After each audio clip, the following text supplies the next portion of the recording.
আমরা কি সরকারি দলকে জিজ্ঞেস করে ওয়াকআউট করব এবং আবার ফিরে আসবো কিনা। তা আমি একটু জানতে চাচ্ছি যে আসলে সংসদ থেকে ওয়াকআউট করা এটা কি কোনো অপরাধের পর্যায়ে পড়বে? দুঃখের বিষয় যে সিনিয়র যারা এখানে মাননীয় সদস্য আছেন তারা আগেও পার্লামেন্টে ছিলেন এবং এখনও এসেছেন, তারা ভাগ্যবান। আমরা নতুন এসেছি, আমরা তাদের কাছ থেকেই শিখব। কিন্তু সেখানে যদি কোনো আমরা চলে যাওয়ার পরে ডেরিগেটরি কমেন্ট করা হয় তাহলে পরিবেশ ক্ষুণ্ণ হবে।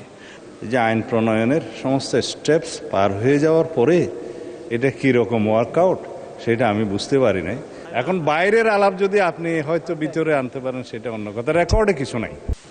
জি, মাননীয় বিরোধী দলের নেতা, একটু একটা কথা আছে, মাইকটা দিবেন দয়া করে, আমি শুনতে পারিনি। জি, মাননীয় বিরোধী দলের নেতা।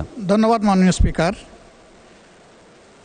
আমরা জানি যে সংসদে সরকারি দল বিরোধী দল থাকবে। 200-র বেশি সার্ভিস ও ফিচারে লেনদেনের সব বিকাশ অ্যাপে সম্ভব। সকল বিষয়ে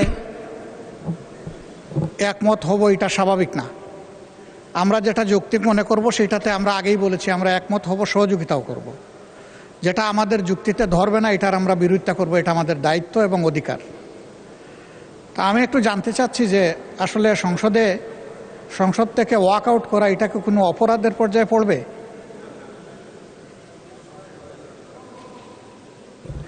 মাননীয় বিরোধী দলের নেতা, আমরা সকলেই তো জানি এটা ডেমোক্রেটিক রাইটস অ্যান্ড প্র্যাকটিস। আচ্ছা, তা আমাদের রাইটস আছে, সেই রাইটসের বলে আমরা যা উপযুক্ত মনে করেছি, আমরা আগের আলোচনায় আমরা সেই রকমই ওয়াকআউট করেছি।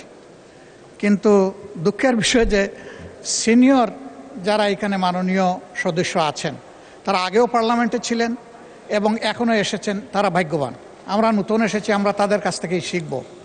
কিন্তু সেখানে যদি কোনো আমরা চলে যাওয়ার পরে ডেরিগেটরি কমেন্ট করা হয় তাহলে পরিবেশ ক্ষুণ্ণ হবে।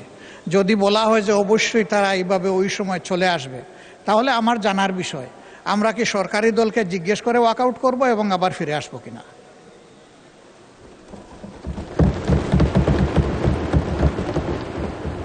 আমি আপনার দৃষ্টি আকর্ষণ করলাম। আমি আশা করব ভবিষ্যতে এই ধরনের পরিবেশ নষ্ট হয়, এই ধরনের কেউ কোনো কর্মকাণ্ডে জড়িত হবেন না। ধন্যবাদ আপনাকে মাননীয় স্পিকার।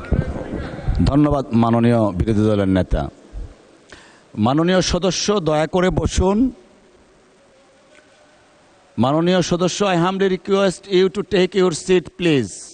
আপনি দয়া করে বসুন, আমরা দিনের কার্যসূচিতে যাব। মাননীয় স্বরাষ্ট্রমন্ত্রী, মাননীয় স্বরাষ্ট্রমন্ত্রী, আমরা কিন্তু দিনের কার্যসূচিতে আছি না। যেহেতু বিরোধী দলের নেতা দাঁড়িয়েছিলেন সেই জন্য ওনাকে ফ্লোর দেওয়া হয়েছে।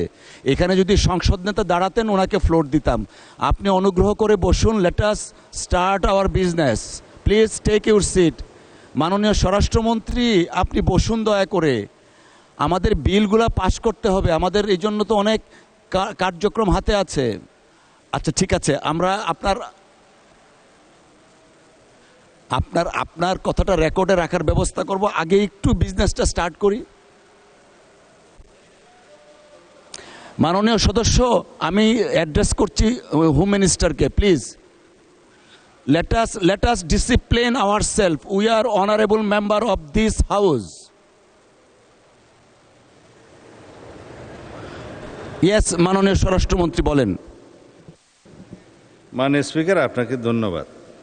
মাননীয় বিরোধী দলের নেতার প্রতি সম্মান প্রদর্শন করে ওনারা ওয়াকআউট করার সময় আমি জাস্ট দাঁড়িয়ে বলেছিলাম যে আইন প্রণয়নের সমস্ত স্টেপস পার হয়ে যাওয়ার পরে এটা কীরকম ওয়ার্কআউট সেটা আমি বুঝতে পারি নাই। তবে ধন্যবাদ জানানোর জন্য দাঁড়িয়েছিলাম যে ওনারা প্রত্যেকটা স্টেপে ফার্স্ট, সেকেন্ড, থার্ড রিডিং পর্যন্ত প্রত্যেকটা আইনে সহায়তা করেছেন। এর বাইরে আমরা কোনো কথা আলাপও করি নাই এবং কোনো ক্রিটিসিজমও করি নাই।